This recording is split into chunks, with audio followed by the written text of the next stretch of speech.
Their Majesties would call before them Rosina von Schaffhausen to answer the question before her. Oye! Comes now into this court Rosina von Schaffhausen, threadwright, crafter of elegant braids from the supplest silks, student and teacher of the quadrivium, follower of Fibonacci, companion of Cardano. She comes before you now, invited by their majesties to consider elevation to their august order of the Laurel.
Rosina, I actually believe it is a series of questions that we have placed before her, but I believe we were very clear on the first two questions that she was to work on her own. Yes. And so if we are to receive answers to those questions to prove that she was working on her own, I believe, Rosina, you need to come before us free of any bonds or obligations. Their Majesties invite into their court Master Peregrine the Illuminator. Rosina, you have been my apprentice now for many years, and I have learned a great deal from you in that time. I feel that not as my apprentice, but as the master geometer that I feel that you are. And so I would ask that you return your belt to me, the belt that you made so that I could present you with a belt for you to wear as my apprentice. I hereby release you from our agreement, and I declare that you are a master geometer in my eyes.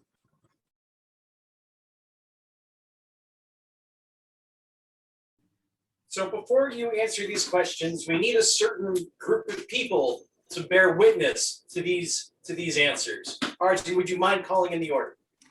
Their Majesties call before them their companions to the Order of the Laurel. So with our, are they proctors or are they grading? Having been joined by the Laurels, I believe the first question we put before you referenced the voyage of a ship. Question the first.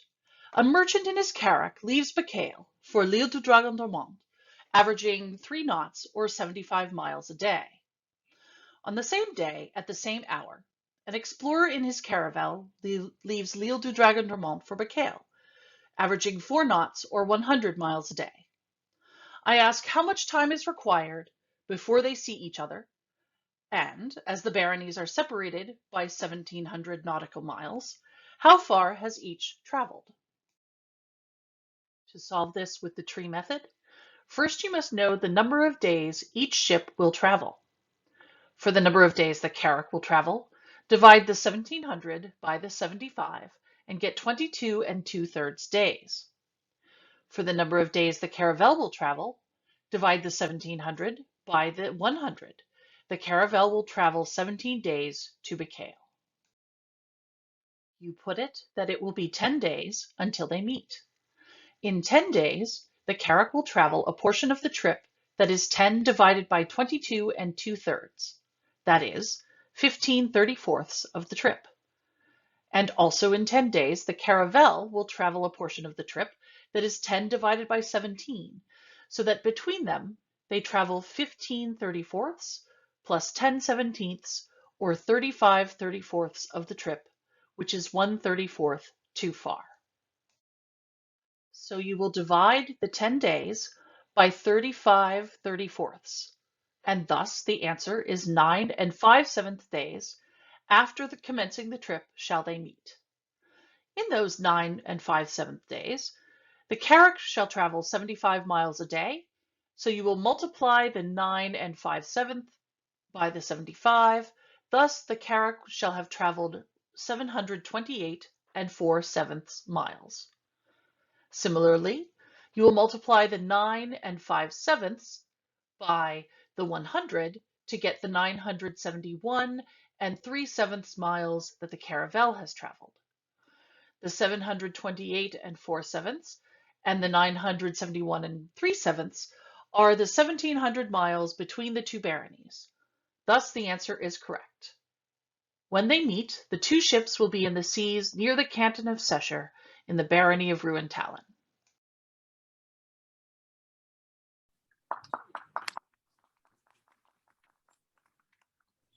That's what I got too.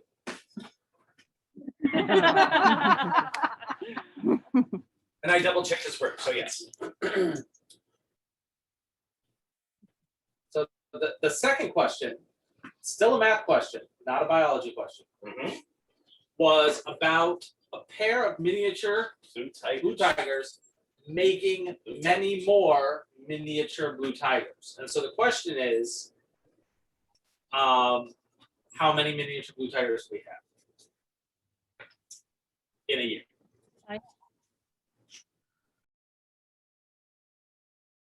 Question the second. One of our subjects has a pair of miniature eastern blue tigers in an enclosed forest and wants to know how many are created from his pair in a year when, according to nature, each couple requires 1 month to grow old and each subsequent month procreates another couple. At the beginning of the year, there is one pair of miniature eastern blue tigers, and after the first month, they produce a second pair. This pair requires 1 month to grow old, so after the second month, the first pair produces a pair, but the second does not. Thus, after the second month, there are 3 pairs, the 2 from the first month and the 1 produced by the pair old enough to do so, that is, that was in the forest at the beginning of the year. In the third month, the first 2 pairs from the first month are old enough to produce new pairs of miniature eastern blue tigers, in addition to the 3 pairs from the second month who are living in the enclosed forest, to yield 5 pairs after the third month.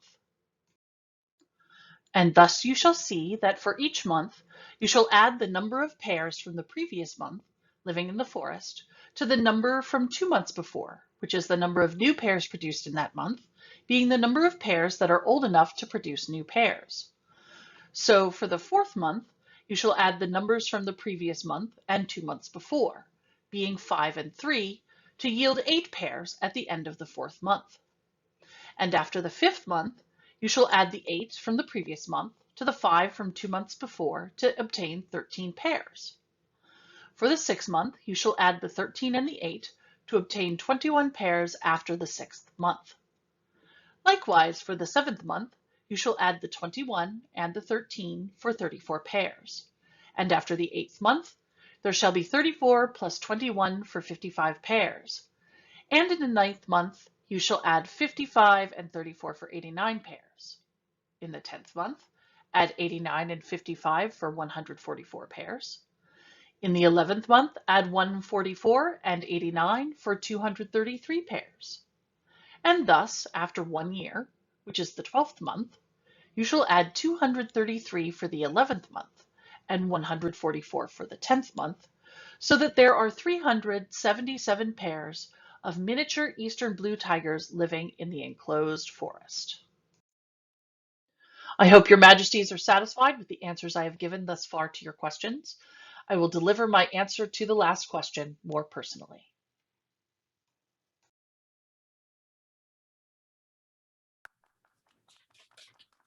in me thinking it was a trick question. The sequence. Yes. Heraldic tigers and all. Yes. So our third question, I believe we were going to allow some help as a group question. And so before we hear the answer to that, I think I'd like to see the work done by the rest of the group. Is there a member of the Order of the Chivalry that will speak to the third question? I, Duke Edward Grey of Loch Leven, would speak for Rosina. Greetings, your Imperial Consuls. Through the many years which I've known Rosina within the Society, a few things have stood out to me. First would be her eagerness to help your populace as she might, whether helping newcomers, providing heraldic advice, serving as an MOL, or as your jungler herald for many years, so all may know who strive in your crown tournament. Secondly, yet vitally important, a vital companion to the first has been her restraint to consider how her words might be most beneficial to those recipients. But most relevant to today's proceedings has been her persistent and methodical approach to the area of period mathematics.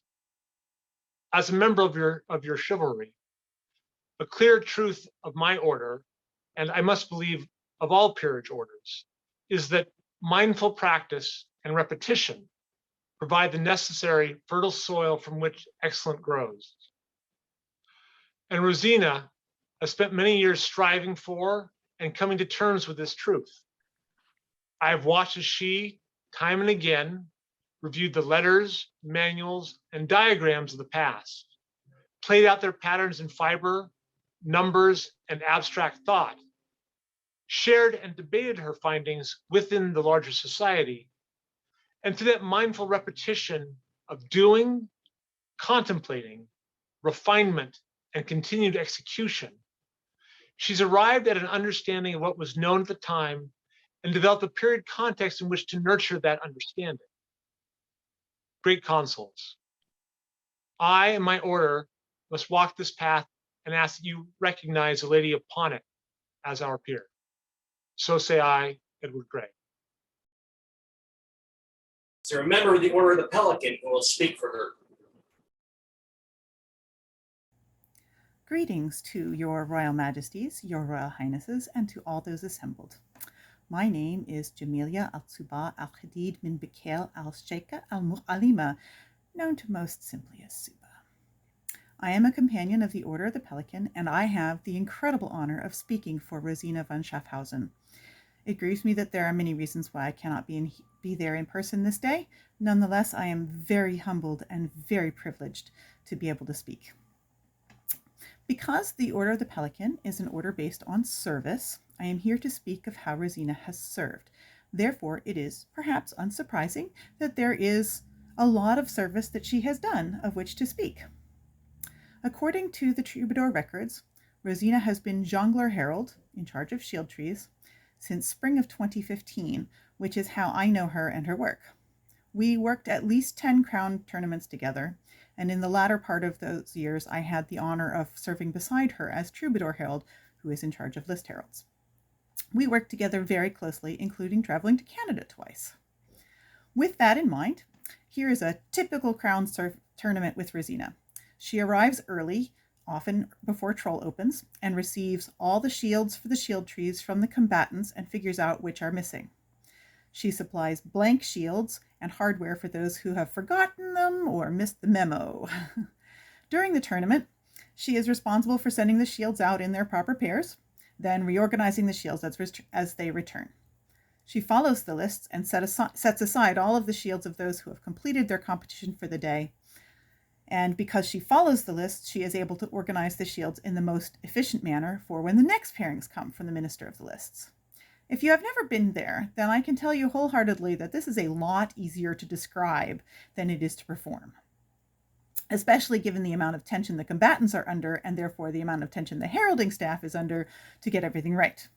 Remember also that the weather for Crown Tournament is frequently rainy or cold or both. We are also usually under tremendous pressure to hurry because of either additional impending weather or impending loss of daylight, or both.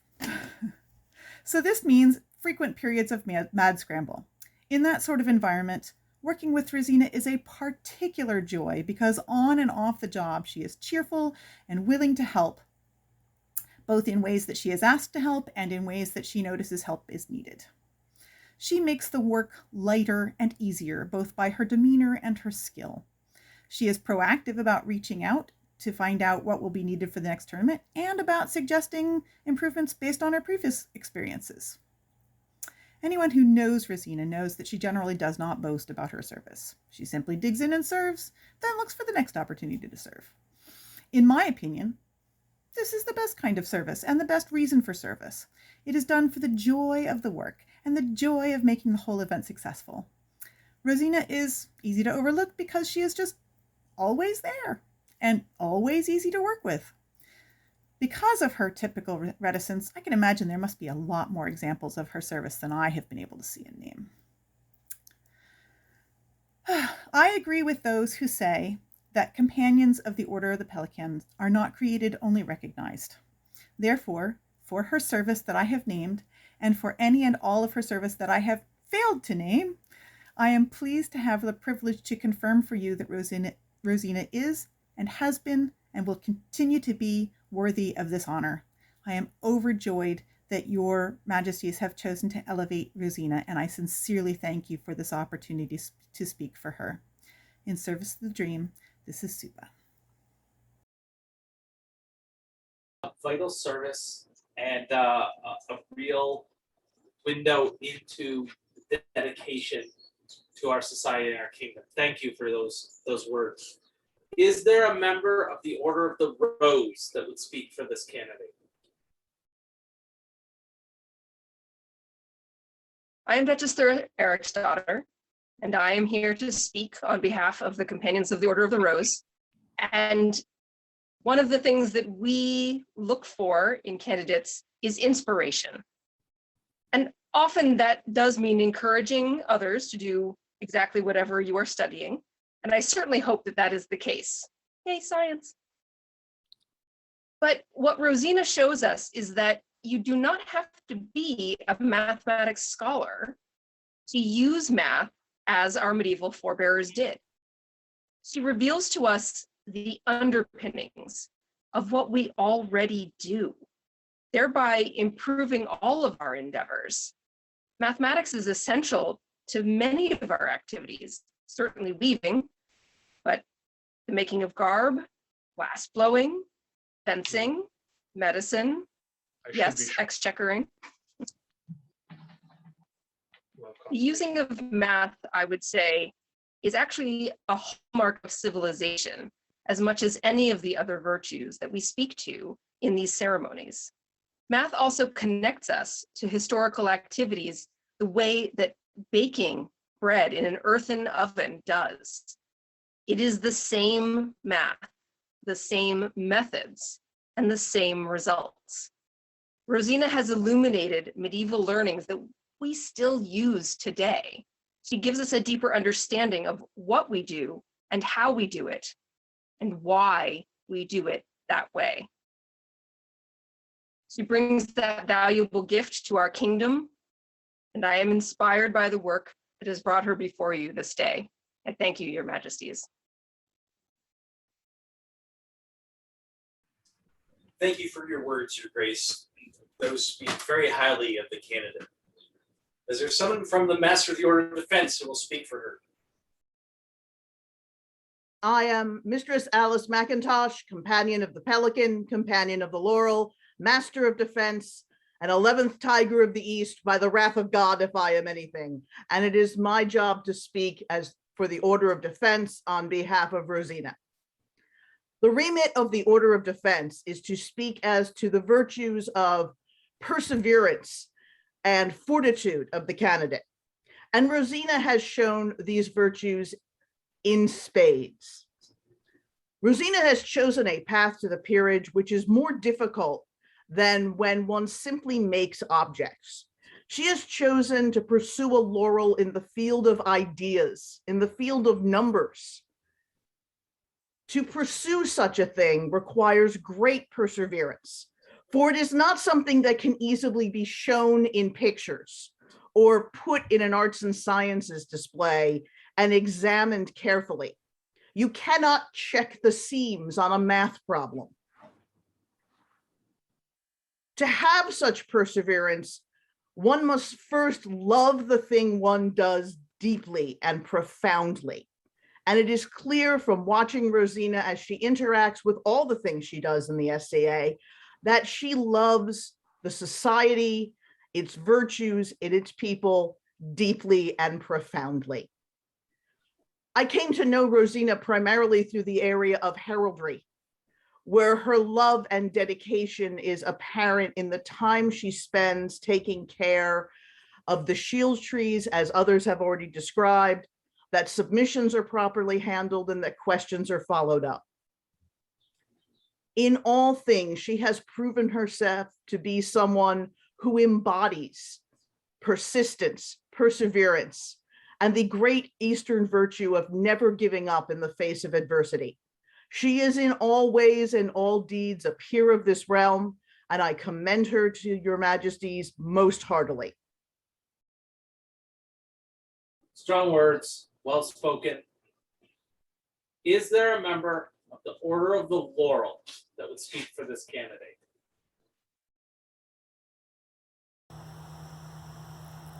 Your Majesties and good gentles assembled, I am Magnus Walmagi, and it is my distinct pleasure to speak today for Rosina, for the Laurel. My first encounter with Rosina was several years ago, I believe, at a Crown's A&S. What I remember was being very excited to meet this joyous geek who was going to be presenting on Fibonacci numbers. That really excited me, because when you're in a niche or technical or esoteric research field in the A&S community, it can be a little lonesome. Not that many people have the knowledge base necessarily to really connect and engage with your work, and so it can feel like you're alone. And so when I heard about Rosina and her embrace of math right next door to scribes and other fine artists, I was really excited to meet this person. And what I found was somebody who really had a passion for her technical field, and so good. That's such an important part of being a Laurel. Inspirational leadership turns on inspiration, and if you can present who you are and your passions, you can reach out to someone else who may be similarly minded but not feel like they have a community, and help build that community piece by piece. The other half of that is the leadership component. Rosina struggled a little bit to be understood, so many of us do. And so many artisans will fall into the pattern of just continuing on to and the same path they've been on, even if people aren't necessarily understanding them. But Rosina didn't do that. She saw that people were having some trouble and she changed direction. She helped translate her passion into a language that other artisans not familiar with her field could understand. And she did that while still being true to herself, still presenting that same math geek, but in a way that other people could understand. And that is a profound act of leadership, and that is why Rosina is here today, because she understands how to enrich people with her art and how to translate her passions such that everybody might benefit from it and that we can make more and better nerds. Your Majesties, I commend her to you highly. Thank you, Magnus, for those wonderful and inspiring and creative words. Now, we've heard all the speakers, and now we would like to hear the answer to the third question we had presented to you. After hearing the advice and of the peers of the populace of the East, I assent to this elevation. Excellent. I believe as we begin adorning you in the trappings of your new station, adding regalia upon regalia, we are going to start with the gown that I believe you are currently wearing. The lovely gown. It is very excellent.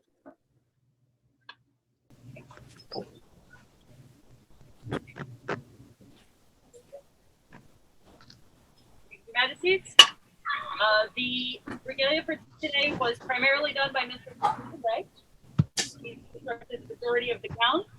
The sleeve was done by Mistress Amalia von Hohensie. Sometime you should see it in person. It is even more stunning. The trim was made by Rosina and Sarah Eric's daughter. And general assistance was done by the smocking on the undergown was done by Lady Cutler of Viborg. The construction was by myself, and general assistance by Baronessa Asa Phelan Joseph's daughter, Baronessa Bianca Anguissola, and convoy assistance by Contessa. Excellent. Very well done. Is there a medallion? Rosina, I bring to you my medallion made by a grain of Kelswood and embellished with a token from an event that you and Andreyko ran that I have worn as part of my medallion since that event. May you wear it with the pride that I have worn it. Is there a cloak for the candidate?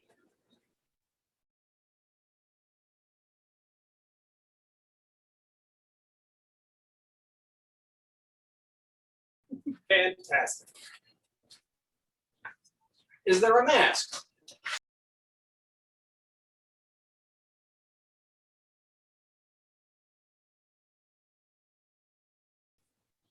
Excellent. Is there a wreath?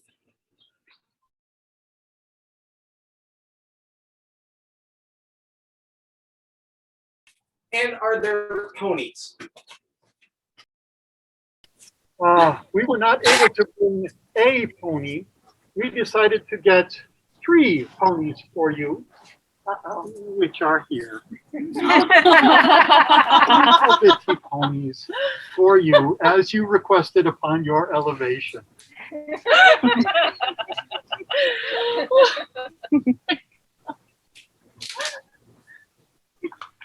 Shall I bring them to the stables for you? Yes, please. I shall do so. Thank you.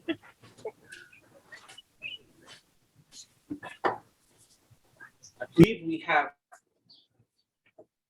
reached the sum total of everything that is to be added as you have reached your new station. We would hear your oath. From this hour henceforth, I, Rosina von Schaffhausen, will be faithful to the people of the Kingdom of the East and you as its crowns, by true faith, without mischievous intent, as a person should be to her lord or lady, and without any will to deceive. I, Albert, and I, Tyndall, hear your words and know them to be true and honorable. We trust in your logical counsel, your steady mind, and the beauty that you bring to the East Kingdom. And for our part, you have a place at our hearth. You have our ear for your advice. You have our protection in times of peace as well as war. Until the crowns pass from our heads or the world ends, so we say I, Albert von Rostock. And I, Magnus Tyndall, Consuls East. All nobles, gentles, and populace present and hearing and saying, Tyndall and Alberic, otherwise called Consuls of the Eastern Kingdom, sendeth humble and due recommendation as it pertaineth for so much as the craft, research, reflection, translation, and teaching of numbers and works for our distant ancestor, Anna Nepper, do we call Rosina von Schaffhausen before our presence.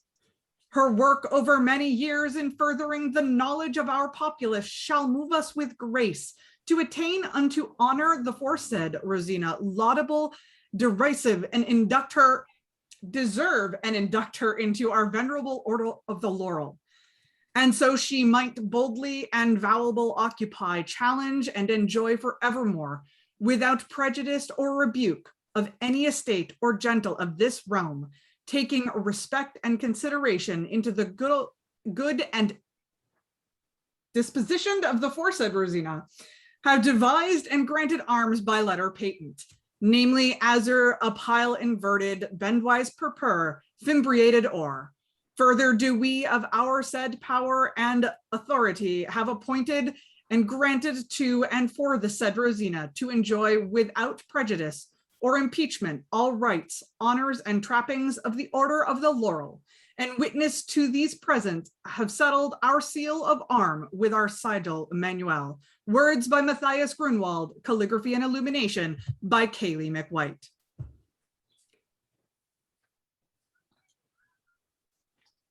For Mistress Rosina, newest companion to the Order of the Laurel. Vivat! Vivat! Vivat! Vivat! Vivat! Vivat! Yay! Bravo! Yay, Rosina.